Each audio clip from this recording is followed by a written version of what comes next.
أيها الإخوة الكرام أيتها الأخوات الفضليات السلام عليكم ورحمة الله تعالى وبركاته.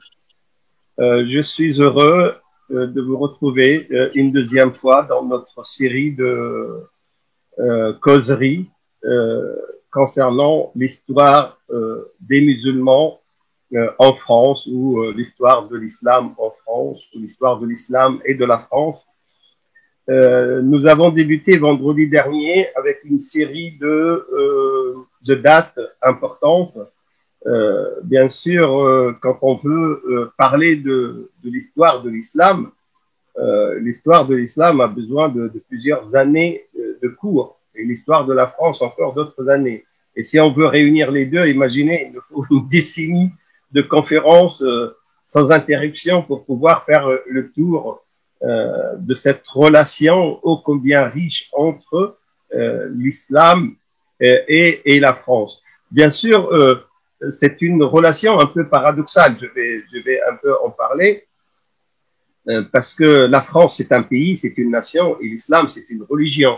Et quand on parle de la relation entre la France et les musulmans ce sont des peuples, c'est une population, et la France c'est un territoire et c'est une nation. Donc, comment associer des choses qui sont disparates, mais nous allons y venir, Inch'Allah, tout au long de ces causeries. Normalement, j'avais prévu, dès le début, je voulais annoncer 4 séances, c'est ce qu'on m'a été demandé par les organisateurs, que je remercie au passage, mais vu la richesse du sujet, et apparemment, il y a eu aussi d'autres demandes, on m'a autorisé à dépasser les 4 pour faire peut-être 5 ou 6, 7, comme ça, on va rester un peu plus sur les événements les plus importants. Cette séance aussi va être comme celle de la dernière fois, un survol des principales dates. Tout ça, c'est juste pour, en réalité, dresser l'environnement historique général, parce que ce qui est visé dans nos entretiens, c'est essentiellement l'histoire contemporaine, la présence récente des musulmans en France qui fait l'actualité d'aujourd'hui. Mais pour préparer justement cette histoire contemporaine, il a fallu que on remonte un peu dans l'histoire pour essayer de fixer quelques jalons, fixer quelques indications qui vont éclairer et qui vont mettre en place un environnement qui va nous aider à comprendre les événements.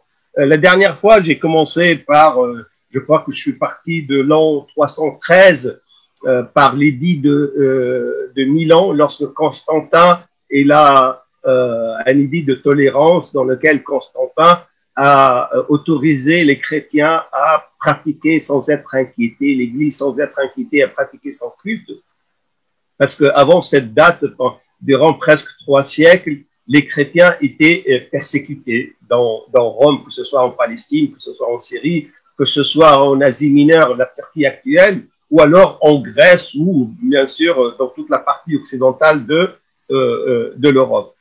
Et à partir de cet édit de Milan de 313, le christianisme a commencé à avoir une présence influente jusqu'à le baptême de Clovis, qui est la date presque anniversaire ou la date de création, la date fondatrice de la France chrétienne telle que l'extrême droite française le réclame.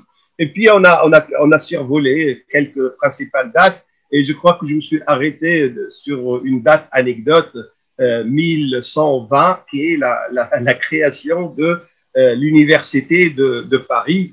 Et si j'ai cité cette date, c'était juste pour fixer que la première université au monde, la première université musulmane, a été créée en 737, pratiquement seulement un siècle après l'avènement de l'islam. Elle a été créée à Tunis, et c'est l'université Zaytouna. Quelques années après, c'était l'université Al-Qarawiyyin au Maroc, et quelques années plus tard, c'était l'université Al-Azhar au Caire. Alors, il a fallu attendre presque 4 siècles plus tard pour que, en Europe, il y ait une université, en France en particulier, l'université de Paris. Et je me suis arrêté à cette date-là, 1120, je pense. Aujourd'hui, nous allons continuer notre cheminement avec les principales dates.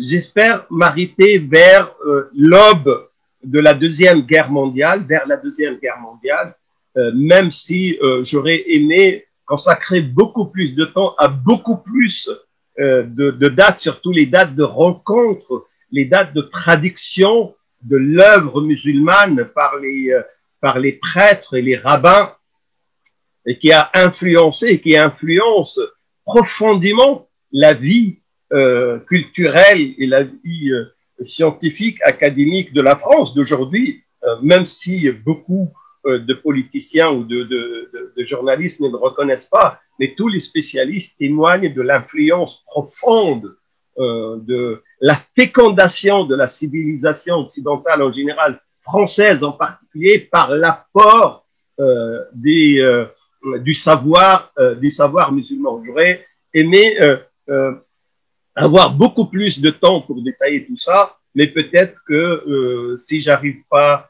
à m'attarder sur ces dates, on y reviendra, que ce soit tout au long des questions ou alors après avoir terminé notre série. Et peut-être que le Havre de Savoir programmera pour les années à venir une sorte de corpus beaucoup plus détaillé de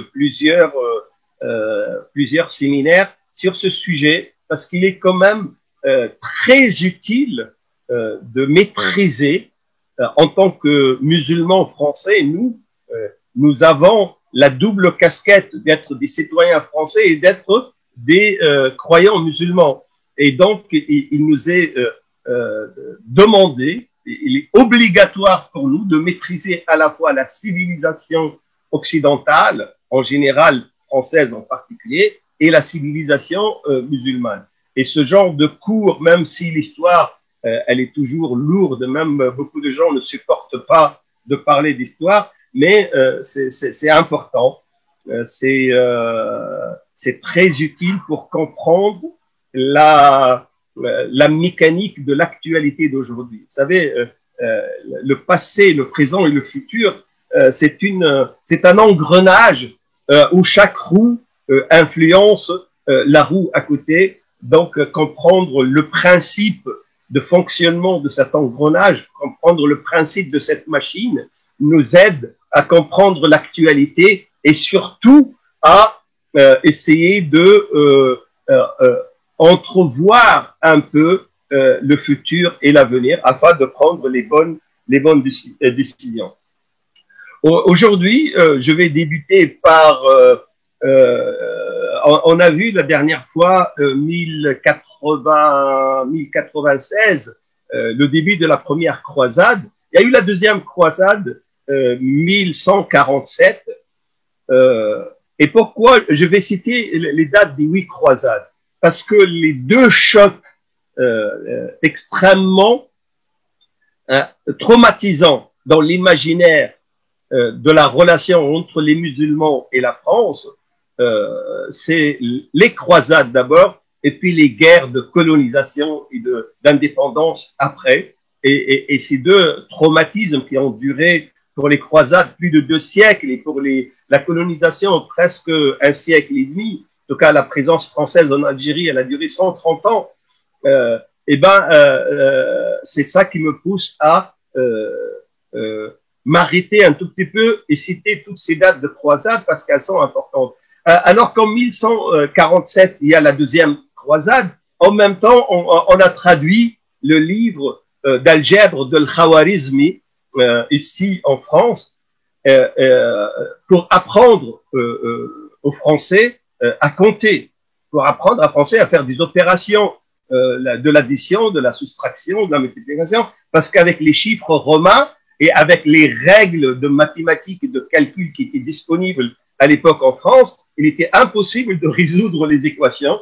Il a fallu que des mathématiciens musulmans inventent tout ce que vous avez vu comme fonction mathématique dans les mathématiques modernes. Leurs bases ont été inventées par les savants musulmans et on a commencé à traduire ces livres. Bien sûr, après, on a prétendu être le propriétaire de ces inventions. On leur a donné, comme je l'ai dit la dernière fois, des noms occidentaux.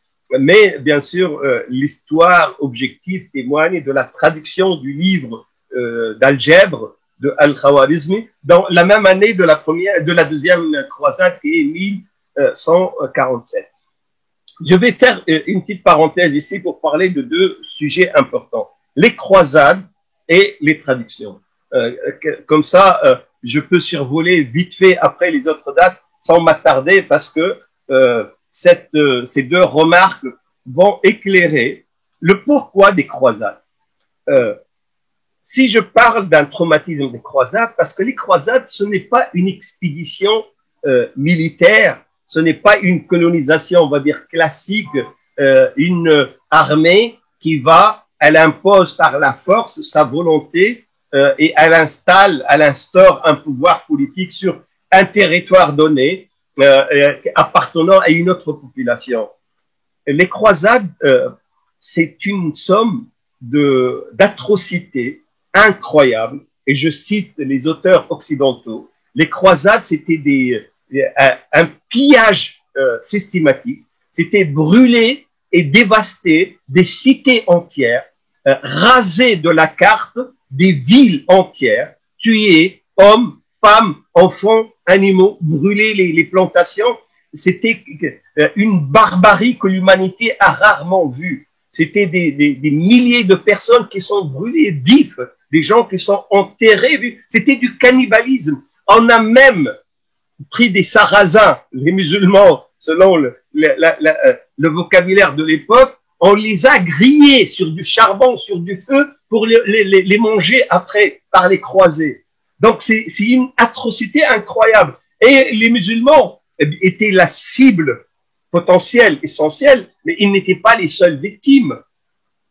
Il y a eu en 1204 le pillage de Constantinople après la quatrième croisade. Et ben c'était des chrétiens, c'était des chrétiens de Constantinople, Istanbul actuel. Il y a eu un saccage, il y a eu un pillage, il y a eu plus de 20 000 morts qui ont été massacrés. Et les Juifs au Moyen-Orient, que ce soit les Juifs de l'Asie mineure en Turquie ou les Juifs en Palestine et en Syrie, étaient aussi massacrés d'une manière extrêmement atroce. Donc, quand on parle des croisades, en réalité, on parle d'un crime contre l'humanité qui n'avait aucune justification, ni militaire, ni politique. La seule justification, c'était que les souverains européens de l'époque, français essentiellement, vivaient une pauvreté, vivaient une crise économique incroyable. Et pour soulager justement la pression exercée sur eux, ils ont inventé, avec la complicité de l'Église, cette idée de libérer Jérusalem, libérer le tombeau de Christ des mains des infidèles. Et ils ont ramassé tous les délinquants, les pauvres, les crapus, les gens qui ne veulent pas voir dans leur société, et ils les ont embrigadés. Ils leur ont mis des soutanes avec sur la poitrine la croix dessinée, et on les a envoyés comme des hordes. Les Mongols et les Tatars, que nous allons voir un peu plus tard, les dates qui ont envahi l'Asie, qui ont envahi Bagdad et beaucoup de contrées musulmanes, ont commis des massacres incroyables, mais c'était absolument rien devant les massacres perpétrés par les croisades. Et cette histoire n'a pas été assumée par l'imaginaire français. On a pris trois positions. Soit assumer ça et essayer de falsifier l'histoire et dire que ce sont des campagnes pour libérer justement le tombeau de Christ des infidèles. Donc, il y a une justification religieuse légitime et valable. Beaucoup d'historiens y trouvent que ça a dépassé largement le cadre religieux et c'est devenu un champ de bataille et de massacre. Ils disent qu'il n'y a aucune justification plausible pour ça. Ou alors, il y a d'autres qui essaient de minimiser et de passer sur ça d'une manière très superficielle.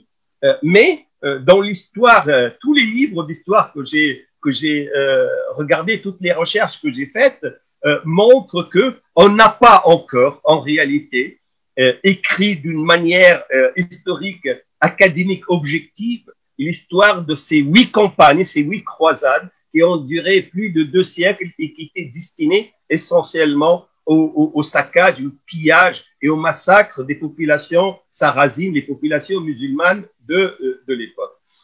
Mais quelque chose qui va nous rencontrer tout au long de nos rencontres, c'est que les croisades ont eu une double, et moi en tant que chercheur musulman, je peux en témoigner de ça. Beaucoup de chercheurs non musulmans en Occident risquent de ne pas être d'accord, mais moi je peux témoigner avec toutes les recherches que nous avons faites que les croisés ont été influencés positivement par l'islam. Les croisés avaient un complexe d'infériorité vis-à-vis des musulmans. Ils sont partis par un complexe de supériorité parce qu'ils avaient été formatés par la désinformation de l'Église et du souverain de l'époque. Ils pensaient trouver des gens qui sont des sauvages, qui n'ont aucun savoir-vivre, qui ne croient en rien, des gens qui ont pillé la Bible pour prétendre à avoir une nouvelle religion qu'on appelle l'islam. Mais au contact direct avec ces musulmans, ils ont découvert des gens autrement plus civilisés, autrement plus savants, des gens qui maîtrisaient le savoir-vivre, ils maîtrisaient même comment dresser une table, comment utiliser des fourchettes et des couteaux, alors que les Occidentaux, ils mangent d'une manière extrêmement primitive et sauvage. Et cette rencontre a fini tout au long des 2 siècles par influencer les croisés d'une manière positive, c'est-à-dire qu'ils ont développé le complexe de supériorité qui les a poussés à ces croisades est devenu un complexe d'infériorité parce qu'ils ont relevé que les musulmans, sur les différents domaines du savoir humain, que ce soit la médecine, que ce soit même la tactique militaire, que ce soit les relations sociales, que ce soit la gestion comptable, la gestion politique, l'enseignement, la culture, ils étaient largement plus en avance que les Occidentaux. Donc, les croisés qui sont revenus, il n'y a pas beaucoup qui sont revenus, beaucoup ils ont élu domicile là-bas, et d'ailleurs on a des témoignages de beaucoup d'historiens occidentaux qui disent on était pauvres, on était complètement paumés, on était méprisés en France, et là nous avons de la richesse, nous avons du pouvoir, nous avons ce qu'il nous faut, donc on n'a aucunement envie de retourner dans nos patries d'origine, et ils ont pour beaucoup élu domicile là-bas, ils sont restés sur place. Mais ceux qui sont revenus, à part ceux qui étaient plus ou moins manipulés par l'Église essentiellement catholique, mais les témoignages, ce sont des témoignages extrêmement positifs. Et ils ont rapporté avec eux, ils ont ramené avec eux un savoir-vivre dans tous les domaines. En contrepartie, les musulmans qui devraient normalement développer un complexe d'infériorité vis-à-vis de ces armées qui les ont vaincus dans plusieurs batailles et qui ont envahi Jérusalem, elle est restée sous domination des croisés presque pendant 80 ans, ces musulmans, normalement, ils devraient développer ce complexe d'infériorité que nos parents ont développé. Il y a 50 ans, il y a un siècle, les Arabes, les Maghrébins, les Africains ont développé un complexe d'infériorité vis-à-vis de l'Occident en général et croyaient que les Occidentaux sont meilleurs qu'eux.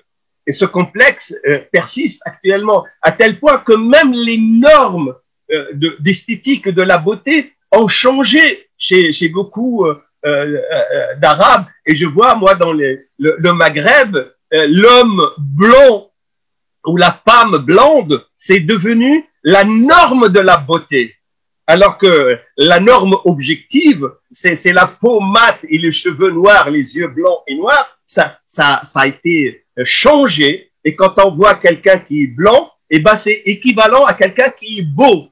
Et tout ce que venait de l'Occident, il y a quelques décennies, est devenu quelque chose de privilégier, parce qu'il y a les musulmans et les arabes ont développé un complexe d'infériorité. À l'époque des croisés, les musulmans de l'époque, ils n'ont aucunement développé un complexe d'intérêt. Ils n'ont jamais été influencés ou séduits par l'Occident et par la chrétienté. Parce que dans le contact, ils ont découvert aussi le fossé immense entre leur savoir-vivre, leur manière de concevoir le monde et le savoir ou le manque de savoir-vivre des croisés et leur ignorance totale des choses du savoir et de la vie. Et il n'y a pas eu une influence positive des croisés sur les musulmans, c'est-à-dire les musulmans n'ont pas adopté les comportements ou les cultures ou les arts ou les modes de vie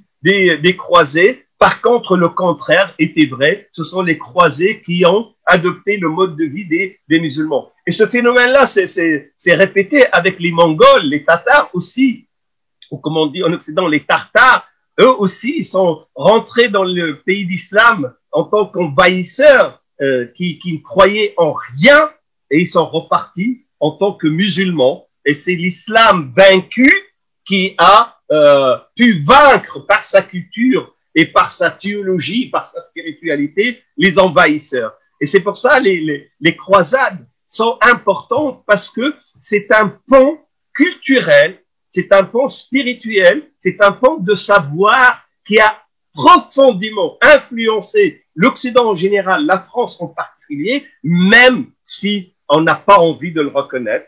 Bien sûr, pour les historiens académiques objectifs qui ont une honnêteté intellectuelle, ils reconnaissent ça, mais l'opinion publique d'aujourd'hui, les médias, les politiques d'aujourd'hui passent en cachette ces influences de l'islam par les croisades.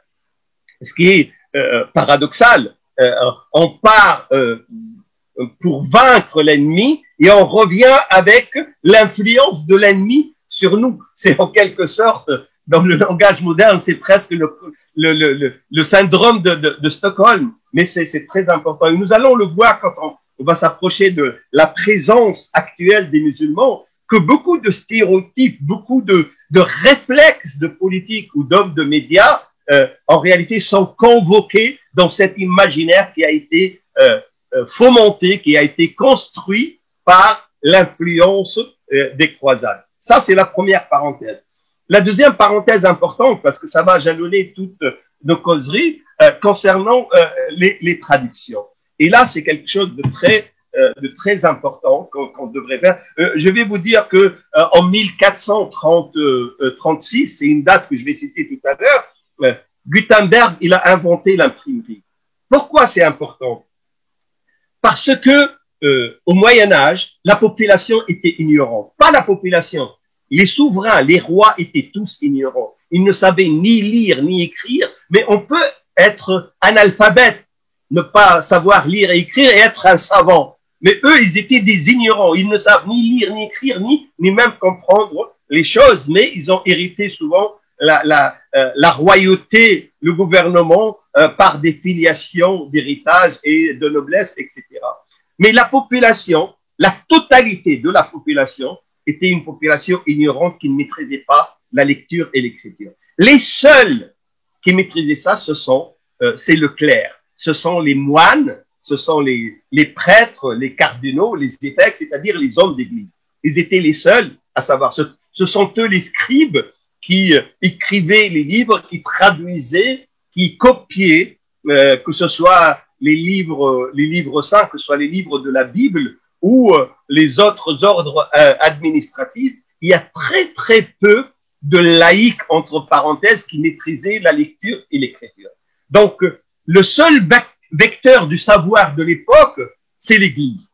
Alors, imaginez, quand l'Église détient un savoir musulman, détient un livre en arabe écrit par les musulmans dans une discipline quelconque, en philosophie, en astronomie, en mathématiques, en médecine, vous devez être certain que le prisme de l'Église va influencer la traduction, va dévier la traduction dans un dessein de servir les intérêts finaux de l'Église. C'est pour ça la traduction, en réalité, qui a été faite de centaines de milliers de livres par les moines et par les prêtres dans les différents couvents, ont été plus ou moins tronqués, ont été plus ou moins déviés, falsifiés, justement dans un dessein de l'Église catholique.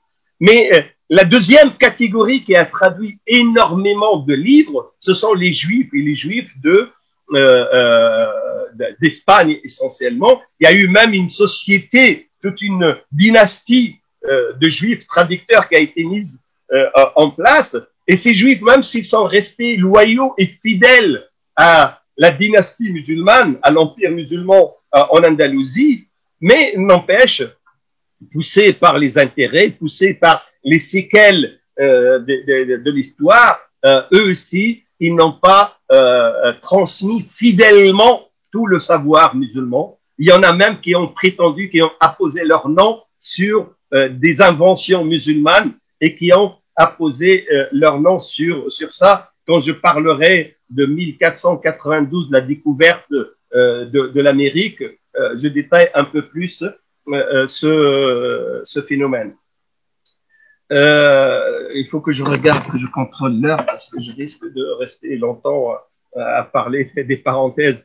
Donc les traductions, la passerelle qui a amené le savoir musulman vers la France, c'était une passerelle qui a été plus ou moins modifiée pour que l'Église puisse contrôler le savoir des musulmans. Et au jour d'aujourd'hui, avec maintenant la recherche moderne, avec l'archéologie, avec l'histoire, on a commencé à essayer de déblayer un peu le terrain, mais l'imaginaire a déjà été construit. Il est très difficile de déconstruire l'idéologie qui a été mise en place par l'Église en ce qui concerne le savoir qui aujourd'hui influence la vie de tous les jours. Vous savez, quand vous remplissez votre feuille de soins, quand vous donnez votre carte vitale chez le médecin, la gestion de la sécurité sociale, la gestion du remboursement du médicament, les bases fondamentales de ça a été mise en place par les musulmans. Et ils le reconnaissent, en tout cas François Mitterrand la reconnaît devant nous, devant moi, personnellement, comme quoi ils ont pris ça. Mais dans la majorité des domaines du savoir, il y a une influence plus ou moins visible de ce savoir, seulement elle a été presque spoliée, elle a été modifiée pour qu'elle soit transmise au détriment des musulmans et au profit de l'Église. Donc la deuxième croisade, pour revenir à notre date de 1147, et je vous demande de bien noter ces dates pour pouvoir suivre. Nous avons en 1154, cette date c'est important parce que c'est la traduction du Coran en latin. C'est la première traduction du Coran en latin. Donc presque plus de 4 siècles après l'événement de l'islam, on a commencé seulement à traduire le Coran et c'est Pierre le Vénérable, l'abbé de Cluny qui a traduit. Donc c'est un abbé, c'est un homme d'église. Et est-ce que vous croyez qu'un homme d'église, quand il va traduire un livre qu'il perçoit, lui, comme un livre rival ou un livre inventé par un charlatan qui s'appelle Mahomet, est-ce que vous croyez que la traduction va être la plus fidèle possible? Bien sûr qu'il va y avoir des modifications. La parenthèse, elle est importante parce que en 1989, et je reviendrai d'ici 2-3 séminaires, Inch'Allah, sur cette date importante qui est 1989, la première affaire du foulard ici en France, qui a évolué jusqu'à décréter une loi en 2004, le 15 mars, pour interdire le foulard à l'école. Eh ben, on a été frappé de voir que le français non musulman, il perçoit le foulard, en tout cas c'est ce qui a été véhiculé dans les discours politiques et dans les vecteurs médiatiques, comme un symbole de soumission de la femme. Et nous, on n'avait pas compris. Pourquoi? Parce que chez nous, le foulard n'a jamais été un symbole de soumission de la femme, mais au contraire, un symbole de libération et de pudeur de la femme. Mais il a fallu plonger dans la Bible pour découvrir que Saint Paul, qui impose le foulard à la chrétienne, il lui dit, ce foulard-là, c'est le symbole de ta soumission à ton mari. Le texte de la Bible, j'ai la Bible de 1800, je crois 37 ou 38, une édition très très ancienne. Saint Paul, il dit, c'est la soumission de la femme à son mari. La dernière traduction que j'ai de la Bible, c'est toujours le français. Seulement, c'est le symbole de la soumission de la femme à l'autorité. L'autorité, c'est quelque chose de vague, on ne sait pas, mais on a changé mari par autorité. Pourquoi? Parce que ce n'est pas dans l'air du temps de dire que la chrétienté soumet la femme à son mari. Eh ben, on va dire, elle soumet à l'autorité. Bon, ça peut être les parents, ça peut être la société, ça peut être la loi, ça peut être la République, la laïcité. Donc, si on a osé modifier le texte même de la Bible, ben comment on n'oserait pas modifier la traduction du Coran? Mais cette traduction, la première en 1154 par un abbé, Pierre le Vénérable, a introduit ce texte spirituel des musulmans dans les couvents, donc, pour qu'on puisse l'étudier à la loupe. Et les raisons de la traduction, c'est comme l'orientalisme, ce sont des raisons d'hostilité. On va voir quelles sont les contradictions qu'il y a dans le Coran. En 1190-89, c'est la troisième croisade, et qui a, elle aussi, eu son lot de massacres et de pillages et de désolations. Quelques années plus tard, presque une dizaine d'années plus tard, en 1202, c'était la quatrième croisade. Seulement cette croisade, la quatrième, elle s'est accompagnée, comme je l'ai dit tout à l'heure, c'est pas la peine d'y revenir, en 1202-1204, par le pillage de Constantinople et par une tuerie qui a visé les chrétiens de Constantinople. On a brûlé la ville, on l'a pillée. En 1217, il y a eu la cinquième croisade et qui a duré jusqu'à 1221 et subhanallah, quelques années après, en 1226, on a vu apparaître à Paris le corpus d'Averroès. Averroès, qui non seulement il a compris la philosophie grecque, non seulement il l'a traduite, mais il l'a maîtrisé, il l'a commenté, il l'a critiqué, il l'a même modifié. Alors que l'Occident de l'époque ne maîtrisait pas du tout les vecteurs de la philosophie. Et c'est à Paris, dans cette date 1226, le premier corpus philosophique d'Averroès. Et nous allons voir un peu plus tard que malheureusement, ce corpus, il va être condamné. Et puis en 1228, il y a eu la sixième croisade. En 1248, la septième. De toute façon, les dates que j'ai là, je vais les mettre à la disposition du Havre du Savoir à la fin des différentes rencontres que nous avons. Comme ça, ils peuvent vous servir de référence, Inch'Allah. Et comme je l'ai promis, je vous donnerai aussi une bibliographie qui m'a servi, moi, de référence et qui est composée à 80% de livres écrits par les Occidentaux qui sont disponibles dans toutes les bonnes bibliothèques et les bonnes librairies. Et puis, en 1270, il y a eu la huitième croisade. Et quelques années après cette huitième croisade, en 1277, il y a eu la condamnation de l'avéroïsme par l'évêque, encore un évêque, l'évêque de Paris, Étienne Tempier. Pourquoi?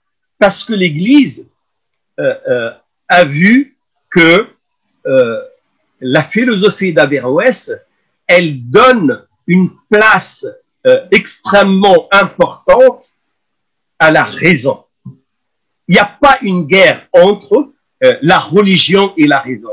Il n'y a pas une guerre entre le rationnel et le spirituel. C'est lui qui a décrété les règles spirituelles, c'est lui qui a décrété les règles théologiques, les sentences de jurisprudence, ce qu'on appelle al-fiqh, c'est le même qui a créé la raison. Donc, il ne peut pas y avoir de contradiction, d'incompatibilité entre une vérité scientifique, une vérité rationnelle, raisonnable, et une sentence théologique religieuse. Ce n'était pas le cas à l'époque de l'Église, et ça va donner après la protestation et la réforme. Mais Averroès, il a démontré. Averroès était un théologien. C'était un médecin, un théologien, un philosophe. C'était une encyclopédie. Et il a pu allier, il a pu marier la raison avec la religion sans contrainte, sans incompatibilité. Et cette influence-là est devenue néfaste. Et ça me rappelle, dans les années, fin des années 90, on a mis en place une commission internationale du dialogue islamo-chrétien. Il y avait 12 responsables catholiques et 12 responsables musulmans. Et Allah subhanahu wa ta'ala m'a honoré de faire partie de ces 12 responsables musulmans. Pourtant, j'étais jeune, mais tous les savants musulmans étaient plus jeunes que tous les savants chrétiens. Et on se réunissait pendant plusieurs années. Le pape, c'était Jean-Paul II. Il nous a d'ailleurs reçus pour nous encourager. On se réunissait une fois au Vatican et une fois dans un de nos centres ici en Europe, dans nos centres, dans nos mosquées ou parfois dans des salles d'hôtels qu'on louait. Et on discutait des choses, en réalité des choses qui peuvent nous rapprocher. On parle pas de théologie, on parle pas de spiritualité parce que les différences sont grandes et on pouvait pas les aplanir dans une commission comme ça. Donc on parlait d'environnement, on parlait de famille, on parlait de drogue, on parlait des mines, on parlait des choses qui peuvent réunir les musulmans et les chrétiens. Et Jean-Paul II encourageait ça. Et c'était bénéfique. On sortait avec des communiqués, on s'entreconnaissait. Ça a duré plusieurs années jusqu'à l'avènement de Benoît XVI. Il a arrêté cette commission. Et quand j'ai vu Benoît XVI, il n'est pas resté longtemps. Après, il y a le pape François qui est venu. Et quand j'ai rencontré le pape François, je lui ai posé la question. Je lui ai dit pourquoi vous ne remettez pas en place cette commission qui était très bénéfique. Il a promis qu'il va le faire et j'ai appris qu'il a pris des décisions il y a eu des contacts déjà entre des savants musulmans et des cardinaux, des évêques catholiques.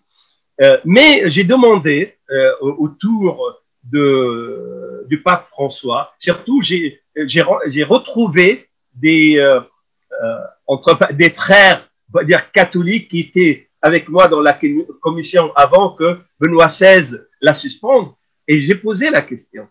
Et on m'a dit, d'une manière ironique, mais bon, ça cache la vérité, que les conseillers de Benoît XVI, ils ont dit que cette commission-là, elle est plus bénéfique aux musulmans qu'aux catholiques. Donc on tire aucun bénéfice de ça, c'est pas la peine de la laisser. Et ça me rappelle le CORIF, on en parlera à la fin de notre causerie, le conseil de réflexion de l'islam en France qui a été mis en place par le ministre de l'Intérieur de l'époque, Pierre Joxe, et qu'un autre ministre de l'Intérieur qui est venu plus tard, Charles Pasqua, l'a suspendu, l'a arrêté. Et Charles Pasqua, il a dit le CORIF, il n'a fait du bien qu'aux musulmans. Il n'a pas fait du bien à la République où en réalité on fait un conseil pour laïciser les musulmans, pour les dévier. Mais si on met en place un conseil qui sert le culte musulman, qui règle le problème des cimetières, des imams ou des mosquées, eh ben c'est pas très bénéfique et on l'a suspendu.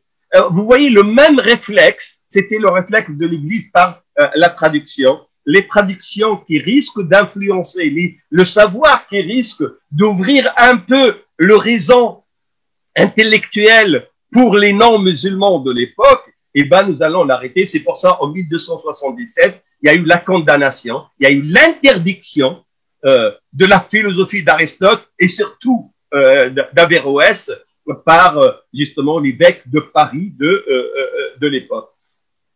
En 1291, c'était la fin des croisades. C'était la chute de Saint Jean d'Acre et qui a sonné la fin des croisades parce que l'Europe était en train de changer et les croisades finalement n'ont pas apporté, n'ont pas atteint les objectifs qui étaient visés ni par les souverains ni par l'Église. Et après 2 siècles de massacres, l'Église s'est retrouvée au même point de départ. L'islam n'a pas été ébranlé tant que ça. Les musulmans n'ont pas délaissé leur religion. Le Coran n'a pas été brûlé. Et finalement, on est revenu après 2 siècles de massacres, presque au premier point. Et l'Europe, après, elle a eu des problèmes internes à elle. En 1337, on a commencé ce qu'on a appelé la guerre de 100 ans, même si elle a duré presque 120 ans. Elle s'est arrêtée en 53, 1453, presque 120 ans après. Mais c'est la guerre qui a opposé la France à l'Angleterre. C'est une guerre, des guerres, des trêves, des guerres, des trêves. Mais ça a façonné l'imaginaire de la religion et comment on voit. Et l'autre qui n'est pas catholique, qu'il soit protestant, qu'il soit juif, qu'il soit orthodoxe ou pire, qu'il soit musulman, est considéré comme un adversaire, un rival, pire, un danger potentiel. Et cet imaginaire, il est toujours présent au jour d'aujourd'hui. Malgré la pacification, en tout cas d'apparence, avec le judaïsme et la pacification avec les protestants et presque une pseudo-pacification avec les orthodoxes, n'empêche que dans l'imaginaire catholique, en tout cas je parle des responsables, je parle pas des catholiques des bases, qu'eux, ils sont beaucoup plus tolérants, ils sont beaucoup plus ouverts que la hiérarchie catholique elle-même. L'autre paraît comme un ennemi. Et là, la parenthèse la plus importante, avant de continuer quelques dates, l'autre. Pourquoi c'est important? Parce que l'identité, même vous voyez ça en sociologie, en psychologie, l'identité se forme essentiellement par rapport à autre chose. Un homme, c'est le contraire d'une femme. Un grand, c'est le contraire d'un petit. Un noir, c'est le contraire d'un blanc. C'est avec la comparaison, c'est avec par rapport à autre chose qu'on construit l'identité. Et l'identité française a été construite par rapport à l'autre. Je vous ai dit la dernière fois que on a formé des flics pendant des décennies pour que l'autre, le danger potentiel, soit le communisme, le danger rouge. Puis maintenant, on les forme pour que le danger soit le danger vert. C'est l'islamisme. Et puis, on les a formés pendant un certain temps. Le danger, ce sont les juifs. Le danger, c'était les Espagnols, c'était les Italiens, c'était les Polonais. C'est toujours par rapport à l'autre. Mais l'autre qui a influencé le plus l'imaginaire français, c'est l'autre musulman. Que ce soit à travers les croisades, que ce soit à travers toutes les séquelles et l'onde de choc et l'inertie des croisades, ou après avec la colonisation et tout ce qui a suivi la colonisation. Et la guerre des 100 ans entre les Anglais et les Français, elle a accru la perception de l'autre selon son appartenance religieuse. Ce n'est plus la race, ce n'est plus la nationalité qui définit l'autre, mais c'est sa confession. Et même nous, dans notre langage, d'une manière presque inconsciente, et moi je vois beaucoup d'entre nous, les musulmans, qui disent les musulmans et les Français. Pourtant, ceux qui parlent, ce sont des Français. Mais c'est comme si le Français ne peut pas être musulman ou le musulman ne peut pas être Français. En réalité, ça, en réaction à l'Algérie, les Algériens qui étaient français, l'Algérie qui était française, il y avait les autochtones français, il y avait, et puis les colons, et puis il y a les musulmans. On ne désigne pas les Algériens comme des citoyens français, non, les Algériens comme des musulmans. C'est toujours l'appartenance religieuse qui détermine. Et aujourd'hui, le président ne parle pas de séparatisme religieux.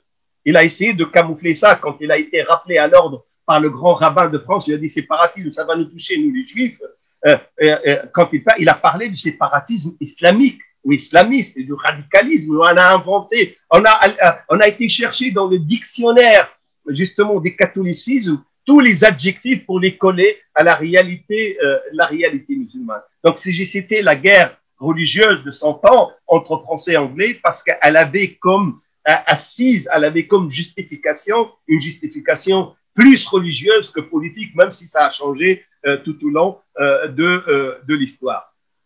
Puis il y a une date qui est extrêmement importante, et là je vais, même si j'arrête là et que la prochaine fois je continue mes dates, ça c'est très important à comprendre, parce que c'est une date fondatrice aussi d'une partie de l'imaginaire, c'est le grand schisme d'Occident. Vous vous rappelez, je vous ai parlé que juste avant les croisades, vers les 1100, un peu avant 1100, il y a eu le grand schisme entre l'Orient et l'Occident et la séparation entre les orthodoxes et les catholiques. Et si vous vous rappelez la dernière fois, je vous ai dit que la raison numéro un, c'était le classement hiérarchique dans la Trinité.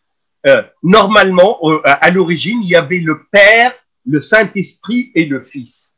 C'était ça le fondement de la Trinité au début.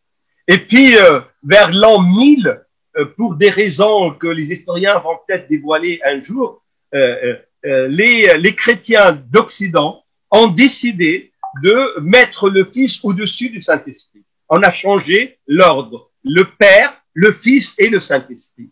Bien sûr, les fondamentalistes ou les fondamentalistes, ce qu'on appelle les orthodoxes, ils ont gardé la première classification, et les novos, les universalistes, c'est-à-dire les catholiques, eux, ils ont imposé la deuxième classification.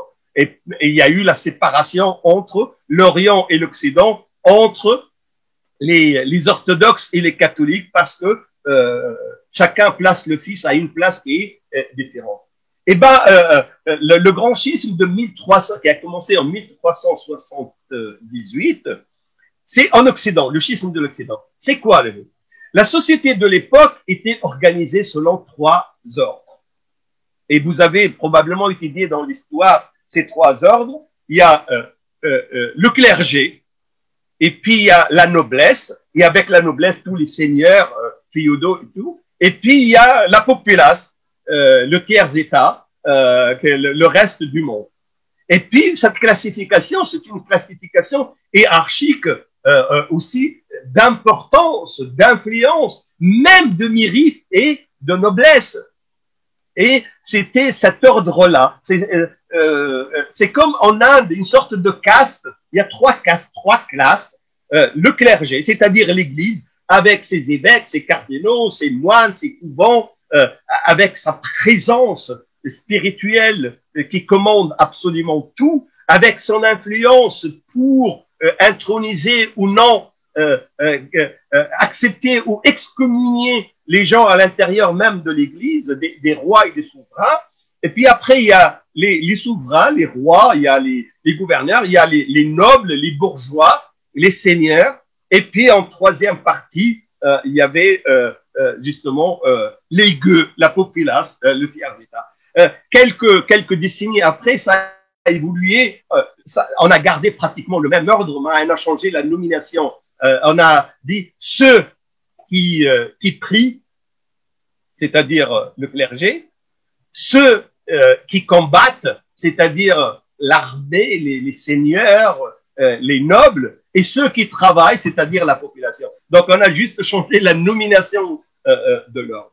Seulement l'évolution sociale, sociologique, l'évolution normale de la marche de l'humanité a fait que l'Église a commencé à perdre un peu de son influence. En réalité, les souverains, les rois, ont commencé par remettre en cause la suprématie de l'Église et du pape sur les rois. Et tout cela était dicté par des raisons essentiellement économiques.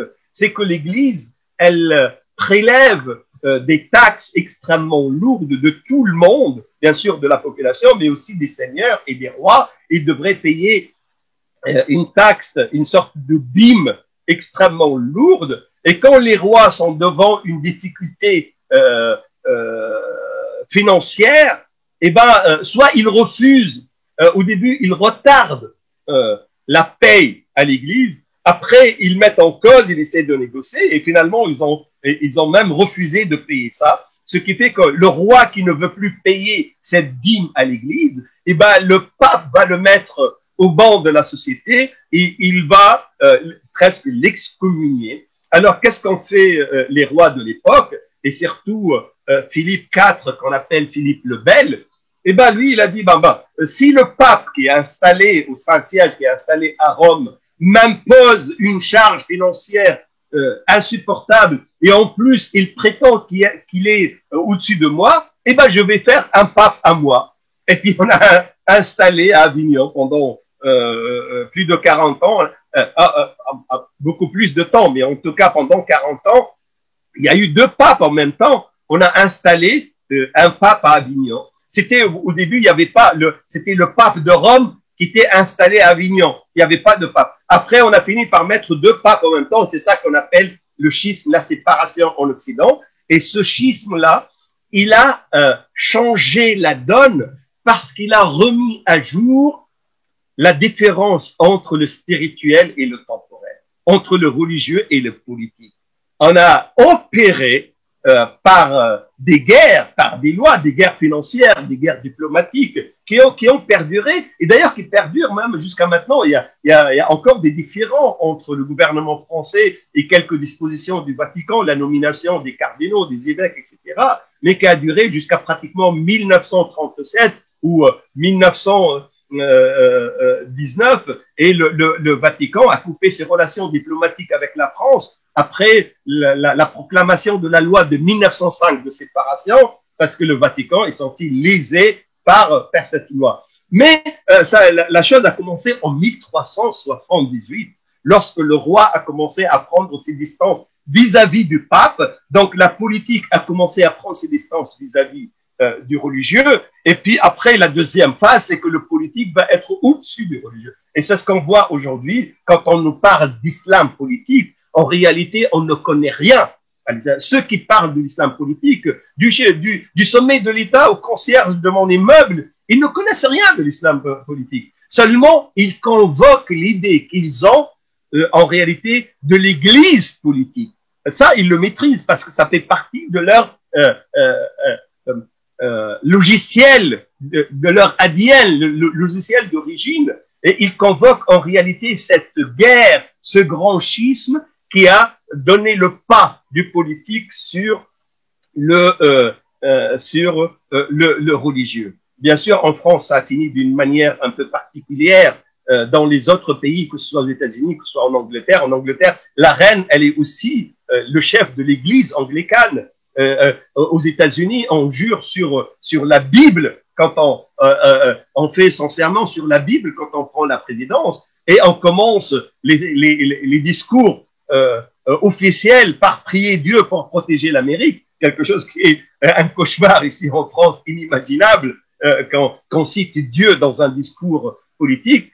Mais ça a évolué pour la loi, par la proclamation de la loi 1905 que nous allons voir un peu plus tard avec beaucoup plus de détails, Inch'Allah. Et c'est cette loi qui a été fêtée le 9 décembre, il y a quelques jours, pour fêter les 115 ans de la proclamation de la loi. On n'a rien trouvé de mieux que de mettre une nouvelle loi pour étrangler un peu plus la présence musulmane en France. Tout à l'heure, vous vous rappelez, 1436, je vous ai dit que c'est une date importante dans l'histoire de l'islam et de la France, mais c'est presque anecdotique, c'est Gutenberg en Allemagne qui invente l'imprimerie. Pourquoi c'est important? Parce que je vous ai dit qu'avant cette date, les seuls qui maîtrisaient la lecture et l'écriture, qui maîtrisaient le savoir, ce sont les gens d'église.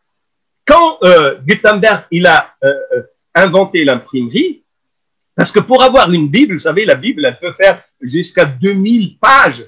Pour avoir une Bible chez soi, il faudrait passer par un scribe qui passe des années à transcrire, à écrire. Et il faut trouver le papyrus, il faut trouver le support déjà qui coûtait horriblement cher. Il faut trouver l'encre et surtout, il faut trouver les talents, l'original. Il faut trouver les scribes qui font ça. Bien sûr, il y a eu beaucoup de couvents qui se sont spécialisés dans la photocopie, entre parenthèses, de ces livres, ça, mais ça coûtait horriblement cher. Il n'y avait que les gens qui ont les moyens, il n'y avait que les nobles, les bourgeois qui pouvaient acheter ces livres.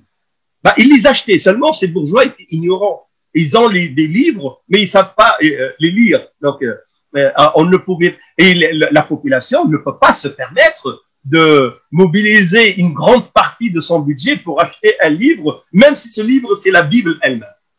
Quand Gutenberg il a inventé l'imprimerie, il a démocratisé l'impression et les livres sont devenus beaucoup plus accessibles et on a commencé à diffuser. Et le premier livre que Gutenberg a imprimé, c'est la Bible elle-même. Donc les gens ont commencé à accéder à la Bible.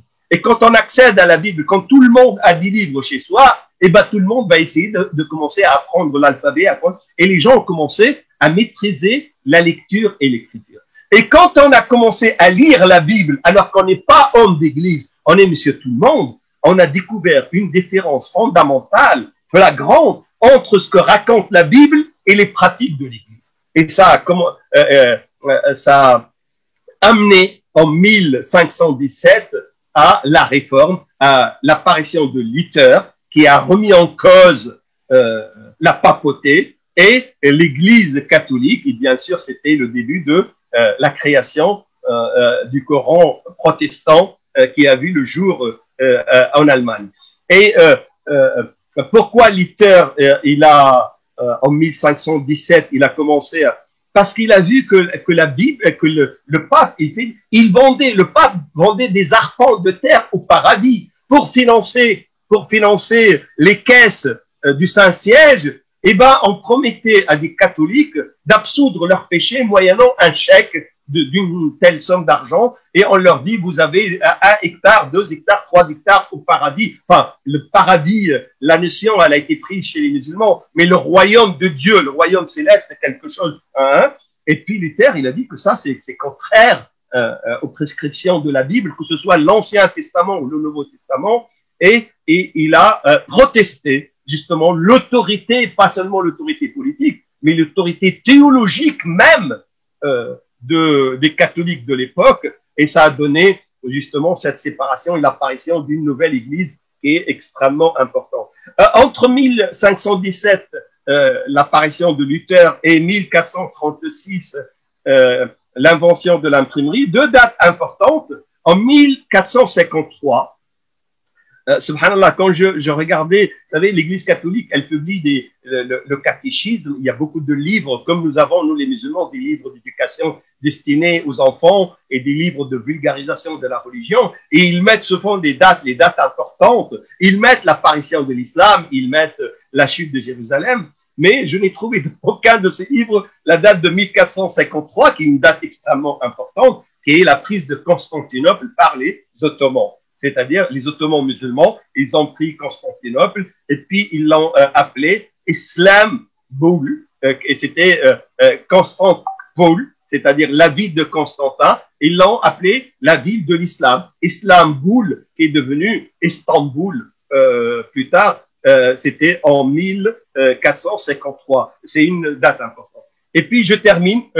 Malheureusement, je ne suis qu'en 1492. Je demande aux frères du Havre du Savoir de me pardonner. Je vous jure que j'ai devant moi des flashs pour dire que fais attention, tu es en train de perdre le temps, va sur l'essentiel, parce que pour essayer de caser le maximum d'informations à un minimum de temps, mais je crois que je vais être obligé, pour arriver jusqu'à 1945, de prendre de votre temps pour la fois prochaine. Et je crois la fois prochaine, ça va pas être vendredi prochain.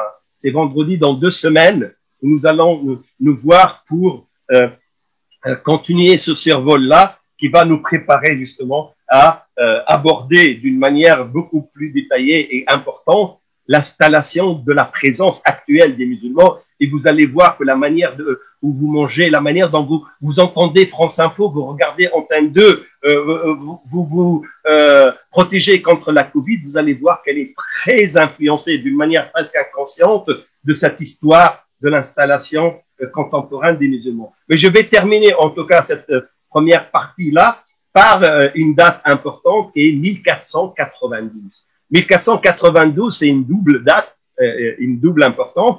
C'est la chute de Grenade, c'est-à-dire la fin de la présence musulmane en Espagne, c'est-à-dire la fin du rayonnement culturel, scientifique, philosophique de cette civilisation musulmane sur le reste de l'Europe, même si, bien sûr, il y a eu beaucoup d'ondes qui ont continué, d'inertie qui a continué à influencer. Mais 1492, on a chassé de l'Espagne. D'abord, avant, on a obligé les musulmans à se convertir par la force. On a obligé les femmes, les vieillards et les enfants, mais les hommes, on les a massacrés, on les a déportés. Et on a obligé les musulmans à se convertir au christianisme. Et bien sûr, les musulmans s'étaient affaiblis parce que malheureusement, la dynastie s'est divisée en plusieurs dynasties. Ils ont commencé à combattre entre eux. Et les musulmans, au lieu d'être la force qu'ils étaient, ils sont devenus des petits royaumes les uns contre les autres. Et ils ont délaissé les prescriptions de l'islam pour s'occuper des biens terrestres, etc. Et Allah subhanahu wa ta'ala a suspendu le soutien qu'il avait accordé aux musulmans pour justement les laisser victimes de leurs propres dissensions et divisions. Et c'est pour ça qu'ils étaient chassés après la conversion forcée, chassés de l'Espagne. Et ils n'étaient pas les seuls. Il y avait les Juifs qui ont subi le même sort. Et beaucoup de musulmans sont partis au Maghreb et une partie en Turquie. Et les Juifs, beaucoup de Juifs, les Juifs marocains d'aujourd'hui, c'était les Juifs espagnols, ce qu'on appelle les Ashkénazes, ce sont les Juifs d'Espagne qui sont partis. Bien sûr, ils sont partis, une grande partie est partie au Portugal à côté, mais aussi on les a chassés, on appelle ça les maranes, c'est-à-dire les cochons, les sangliers. C'est un terme péjoratif inventé par les chrétiens pour désigner les Juifs. Les Juifs ont subi beaucoup de massacres et de déportations et on les a chassés avec les musulmans de l'Espagne.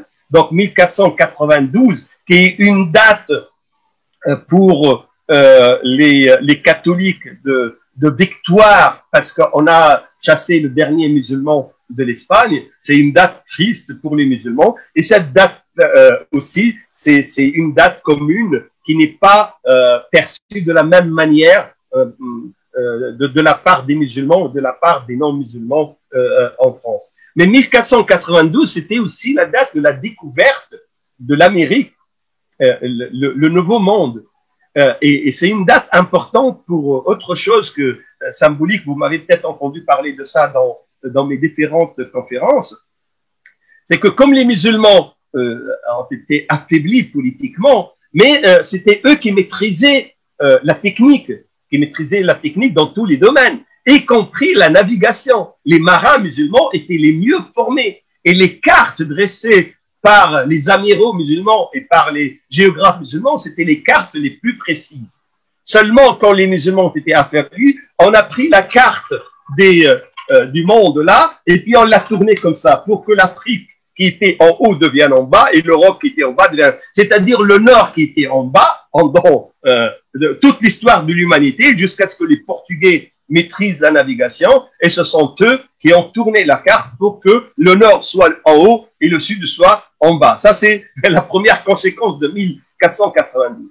Et on a décidé, puisque les bateaux et les marins étaient essentiellement musulmans, seulement les commandants ou les amiraux des navires sont devenus les vainqueurs espagnols. Donc Christophe Colomb, à la tête de 2 frégates et un 3e bateau, a pris la direction de la mer pour aller chercher l'Inde.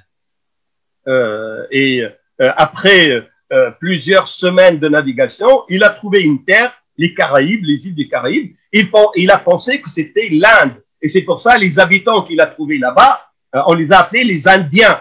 Et c'est pour ça les animaux qu'ils ont trouvés là-bas, ils ont trouvé une sorte de poule bizarroïde. On a appelé ça la poule d'Inde, le dindon, ou la dinde. On a trouvé des animaux qui ressemblent un peu à on ne sait pas si c'est des lapins, c'est des cochons. On a appelé ça le cochon d'Inde. Et on a rajouté l'adjectif d'Inde à tout ce qu'on a découvert de l'époque et on a appelé les habitants. Et puis, on a prétendu qu'on a découvert, c'est Christophe Colomb qui a découvert. En réalité, il n'a rien découvert du tout parce qu'il y avait on a estimé, les historiens, ils ont estimé à 100 millions, le minimum c'est 20 millions d'habitants et puis la fourchette haute, c'est 100 millions d'habitants à l'époque, en 1492, justement de l'Amérique centrale, l'Amérique du Sud et l'Amérique du Nord. Donc mais Christophe Colomb, lui, il n'a touché que les différentes îles de Caraïbes. Seulement, il y avait un autre Italien, Amerigo Vespucci, ou Amerigo Vespucci. Mais Amerigo, c'est lui qui a donné, enfin c'est un historien un peu plus tard, qui a donné le nom de cette contrée qu'on a découverte, il l'a appelé au nom de celui qui a mis les pieds justement dans le continent, parce que Christophe Colomb, lui, il est resté dans les îles des Caraïbes, mais Américo, lui, il a mis ses pieds sur le continent. Et on a donné son nom à justement ce continent-là, Américo, l'Amérique. Seulement, d'où vient est-ce qu'il s'appelait vraiment Amerigo? Oui, c'est un Italien de Florence. Est-ce qu'il s'appelle vraiment Americo? On sait que son nom de famille, Vespucci, c'est vrai. Mais en réalité, quand il a pris ses frégates, il est monté, la quasi-totalité des marins étaient des musulmans. Et puis, le commandant qui maîtrisait justement, c'est un musulman. Seulement, comme justement les musulmans viennent d'être vaincus et chassés de l'Espagne, donc l'autorité politique est passée dans les mains des Espagnols, on a imposé, lui c'est un Italien, mais qui travaillait pour le compte des Espagnols, on a imposé un autre commandant. Le commandant musulman est devenu subalterne, il est devenu domestique. On lui a dit, bon, toi, tiens, mais c'est lui qui va prendre la décision, celui qui va être le commandant, c'est Vespucci qui va être celui à qui on doit obéir. Seulement, les marins musulmans n'ont pas compris ça. Alors, il a fallu que leur commandant vienne leur dire, écoutez, c'est lui, Amirkum. C'est lui, Huwa Amirkum. C'est lui, votre Amir. C'est lui, votre commandant. Et on l'a appelé sur le bateau Amirkum. Amirkum, c'est-à-dire votre Amir, votre chef. D'où ce prénom-là de Amirko, qu'on a donné plus tard au continent américain. Bien sûr, vous trouvez, c'est pas une anecdote, c'est pas une histoire. Vous trouverez pas ça dans les livres d'histoire qui sont vulgarisés à la fois. Mais si vous cherchez chez les spécialistes, vous allez trouver, c'est une sorte d'anecdote, mais qui vous renseigne un peu sur une sorte de hold-up du savoir opéré par une partie, justement, des vainqueurs ou des prénoms des vaincus.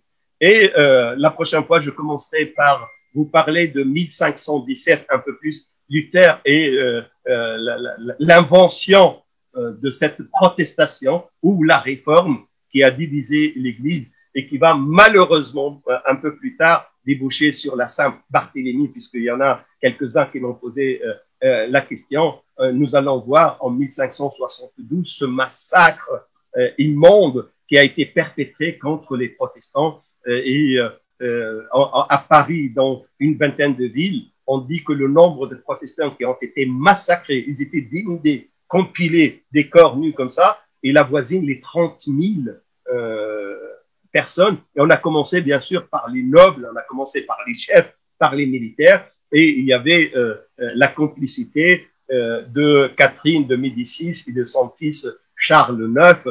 Le roi et sa mère, c'était eux les instigateurs de ce massacre contre les protestants. Ça sera le début, Inch'Allah, de notre causerie la prochaine fois, et je vais tout faire pour essayer de terminer la prochaine fois le survol des principales dates. Mais vous voyez, à chaque fois j'ouvre une parenthèse pour éclairer pourquoi ces dates sont importantes, quelle est l'influence toujours dans l'imaginaire qui va préparer la venue de l'islam contemporain après la Deuxième Guerre mondiale. Je vais m'arrêter ici, ça fait quand même 1h15 que je cause, pour vous donner la possibilité de poser vos questions et vos commentaires, Inch'Allah.